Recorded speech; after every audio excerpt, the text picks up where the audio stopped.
Ladies and gentlemen, there comes a moment in a woman's life when heaven begins to whisper. The natural world may see her as ordinary, but in the spiritual realm, she is being positioned for something extraordinary. God never blesses by accident. When he prepares to release something significant, something that will shift the atmosphere, the woman he chooses will begin to feel the weight of divine preparation. First, she will find herself alone, not because she is unloved, but because she is being set apart. Isolation is not rejection, it is refinement. God removes the noise so that she can hear the whisper. He cuts off distractions, not to punish her, but to protect the seed of what he is about to birth in her life. This kind of separation is sacred. It is a cocoon before the emergence of purpose. Then a strange restlessness will arise in her soul. She will begin to sense that where she is no longer fits who she is becoming. What used to satisfy her now seems shallow. The job, the people, the routine, none of it feels right anymore. This is not confusion. This is transition. It is the labor pain of destiny. Something is shifting, and her spirit knows it before her mind can process it. Suddenly, doors begin to close, not because she did something wrong, but because God is redirecting her. She prays, she plans, and yet the path seems blocked. But this is divine strategy. Closed doors are often more merciful than open ones because God sees the future. When he shuts one way, it is because he is preserving her for the right one. Don't mourn the door. Thank him for the protection. In this divine disruption, something else awakens, a hunger, a deep thirst for more of God. She begins to crave his word. She seeks his presence, not out of duty, but desperation. She's not chasing platforms or applause. She's chasing alignment. The more she draws near, the more heaven opens up insight and revelation. She is no longer entertained by surface things. She is being recalibrated for kingdom things. But with this increase in hunger comes an increase in warfare. Suddenly, all hell seems to rise against her. Unexpected attacks, inner doubts, betrayal, exhaustion. The enemy fights what he fears. And what he fears most is a woman who knows her calling and refuses to bow. The enemy sees the oil being poured and he panics. But resistance is proof of relevance. The storm is confirmation. And then God begins to speak, not just once, but over and over, through dreams, through others, through scripture, through that still small voice in her soul. He confirms what she has felt but couldn't explain. She starts to see patterns, signs, symbols, all pointing to something bigger than her. She knows that something is about to break loose, and she holds on to the word like her life depends on it, because it does. Finally, a boldness rises within her, a fire, a knowing. Even when she doesn't have the full picture, she has peace. Even in the unknown, she walks with assurance. This is not pride.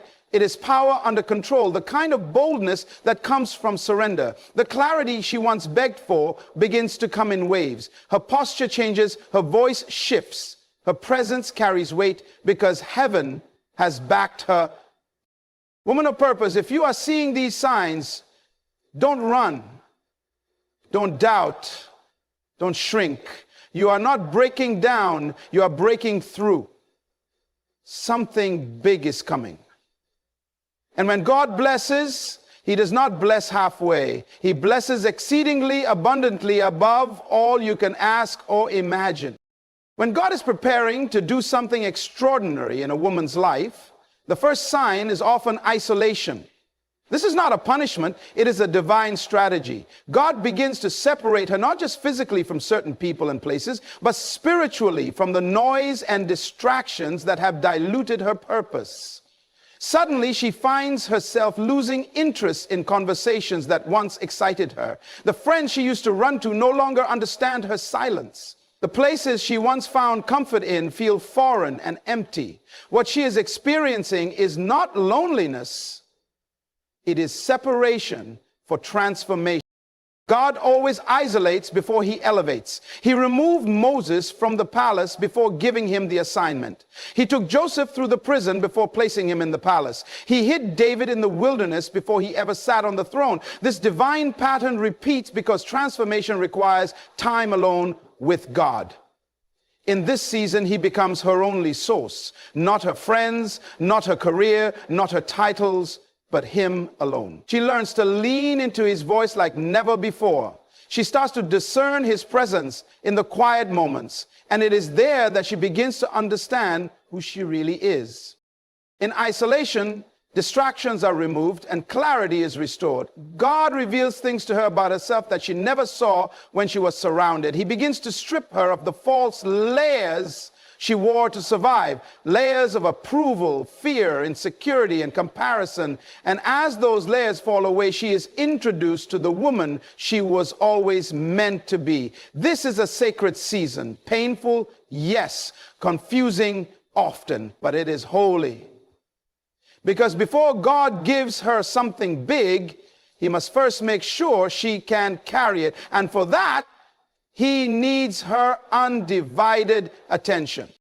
When a woman is on the verge of a divine shift, God doesn't start with the spotlight. He begins with silence. He calls her away quietly, gently, but intentionally. People start to drift. Conversations dry up. Invitations stop coming. And though she may try to hold on, she feels something pushing her into solitude.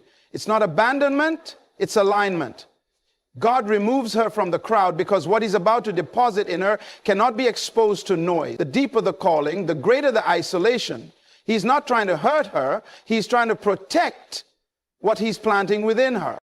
In this season, she begins to feel misunderstood. Even those closest to her can't seem to connect the way they used to. It's like she's speaking a language no one else understands. That's because God is downloading a new language of purpose, identity, and calling into her spirit. Her appetite shifts. She's no longer satisfied with surface level relationships or empty conversations. Her soul is craving something deeper, something eternal. And though she may feel like she's losing everything, what she's really gaining is herself. This is the wilderness that produces wisdom, the secret place where heaven begins to reintroduce her to herself. She cries more, prays harder, listens longer, and in that quiet place, God reveals hidden wounds, breaks old patterns, and heals her identity. It's in isolation that her ears open, her spirit sharpens, and her faith deepens. This is the kind of silence that births power. The world may not see her, but heaven is watching closely. She is being carved, refined, and stretched. This is not the end. It's the preparation for a new beginning. Before God brings her into rooms of influence and blessing, he brings her into a season where the only voice she follows is his.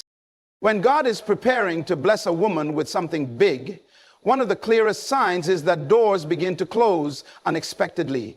Opportunities that once seemed promising suddenly dry up. Relationships that felt secure start falling apart. Plans she was so sure about begin to unravel with no warning. To the natural eye, it may seem like failure or rejection, but in the realm of the spirit, it's redirection. God is not punishing her. He is preserving her. He is shutting doors, not to deprive her, but to deliver her from settling for less than what he has ordained.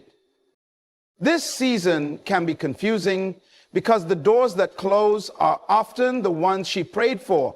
But God knows the full picture. He sees what lies behind every opportunity. And he knows when something that looks like a blessing could actually become a burden. When doors shut abruptly, it forces her to pause, to reevaluate, and to lean into God's voice more than her own desires. This is not a sign that she is off course. It's proof that God is actively guiding her steps. God never closes a door without purpose. Sometimes he shuts it to develop her character, sometimes to delay her for perfect timing, and other times to completely reroute her path. Either way, every closed door is an invitation to trust him more deeply.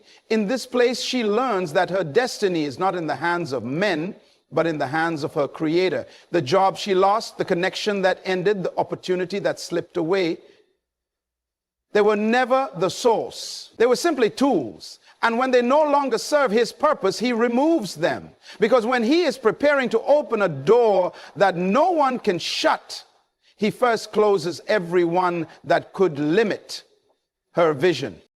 When God is about to release something extraordinary in a woman's life, he doesn't just shift her surroundings. He awakens something deep within her spirit. A new hunger for his presence ignites.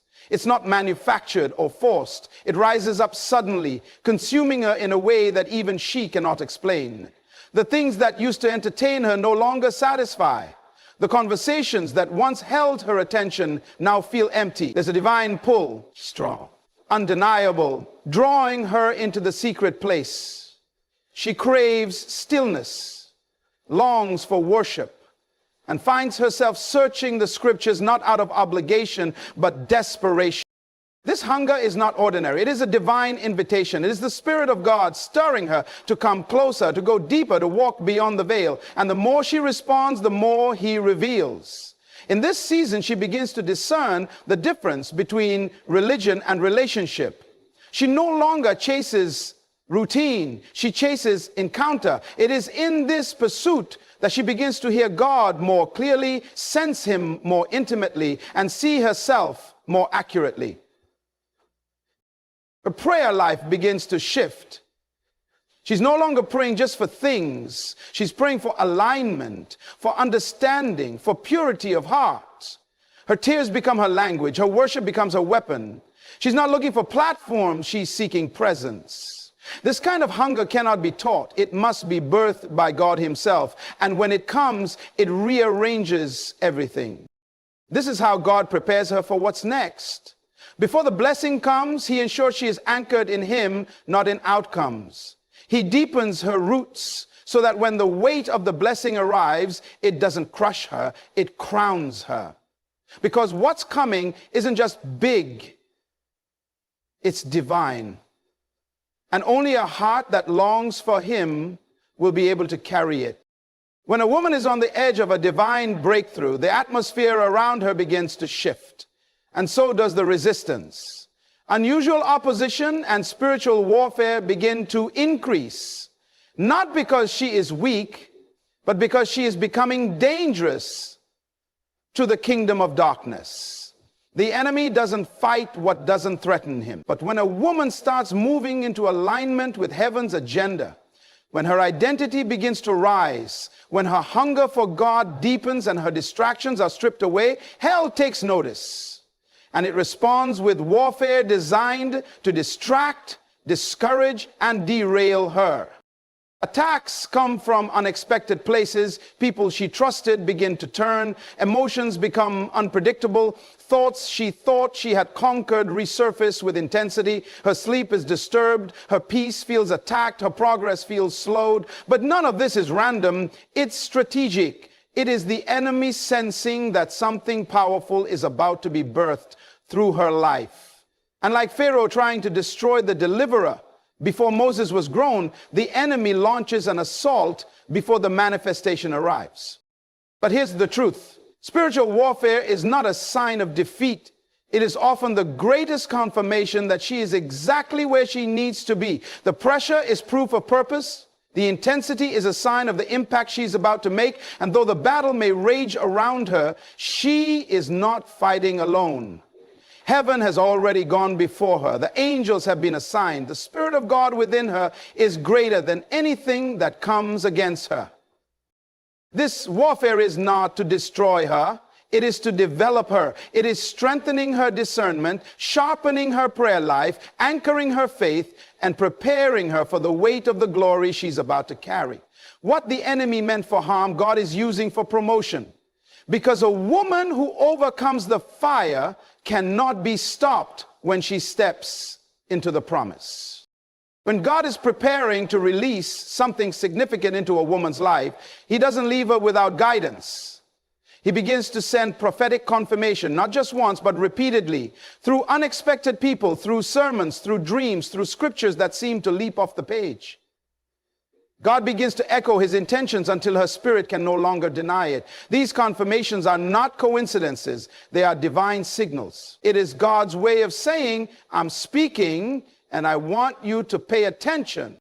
She might be in a season of uncertainty, questioning the direction of her life, unsure if what she feels in her heart is truly from God. Then suddenly, someone speaks a word that mirrors her private prayers. A message finds her at the exact moment she needs it. A dream aligns with the vision she's been hiding inside. This repetition is not random, it is intentional. God knows that when the weight of destiny is heavy, the mind can be clouded by fear, and so he speaks over and over to bring clarity and courage. Each confirmation becomes a thread in the tapestry of her faith. The more she hears it, the more her confidence grows. She begins to recognize the voice behind the voice. It's not the person speaking, it's God using vessels to remind her that she's not making this up. He's revealing pieces of the picture before he unveils the full masterpiece. And with each word, each sign, each prompting, her spirit begins to align more boldly with his will. These prophetic confirmations are not to be idolized, but they are to be acknowledged. They are breadcrumbs leading her into deeper obedience. God doesn't confirm what doesn't carry purpose. So when the signs keep showing up, when the word keeps being repeated, when the message won't leave her alone, she must know that heaven is announcing her next chapter before it begins.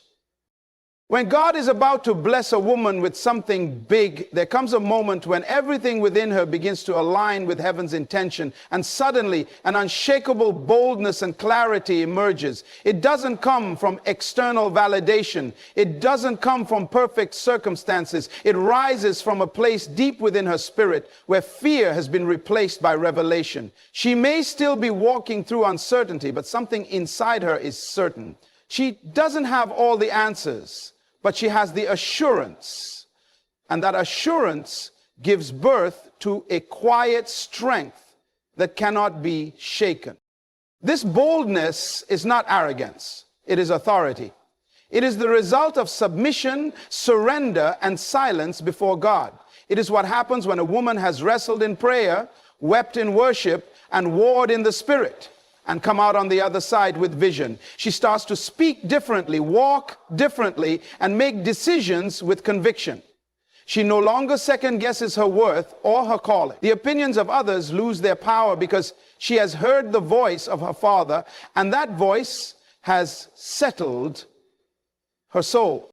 With this clarity comes focus. Distractions lose their grip. She stops chasing what isn't aligned. She stops explaining herself to people who are never assigned to understand her. She begins to build, create, move, and act because she finally sees what God has been showing her all along. She no longer waits for perfect conditions. She steps out in faith because she knows the ground beneath her feet is. This is the moment where heaven's preparation meets her obedience. Her courage isn't loud, but it's unmovable. Her decisions are no longer based on fear, but on purpose. And once a woman reaches this place, no storm, no critic, no delay can stop what God is about to release through her life. So when a woman begins to see these signs, divine isolation, closed doors, a burning hunger for God's presence, increased warfare, prophetic confirmations, unusual boldness, and unshakable clarity, she must understand heaven is announcing her next season. These are not coincidences. They are divine markers that she is being positioned for something far greater than she imagined. God is not just preparing a blessing for her, he is preparing her for the blessing. And when he blesses, he does not bless halfway. He blesses in full. Pressed down, shaken together, running over. This is the time to stay focused. This is the time to protect her spirit, guard her mind, and walk closely with the one who called her. Because what's coming will require her to carry influence, favor, wisdom, and responsibility. It will demand maturity, discernment, and strength. And God, in his mercy, is making sure Let every sign be a reminder. She is not forgotten, overlooked, or delayed. She is becoming. Becoming the woman who can handle what God is about to release. Becoming the vessel through which heaven will move. And when the time is right, when the process has done its work, when her heart is aligned with his, God will reveal what he's been working on all along. And it will be big. Not for her glory, but not for her comfort, but for his kingdom. Because when God blesses a woman, it's never just about her. It's about everyone she will touch, lift, and lead as a result. The world better get ready, because she's not waiting for permission. She's been chosen, and her time is near.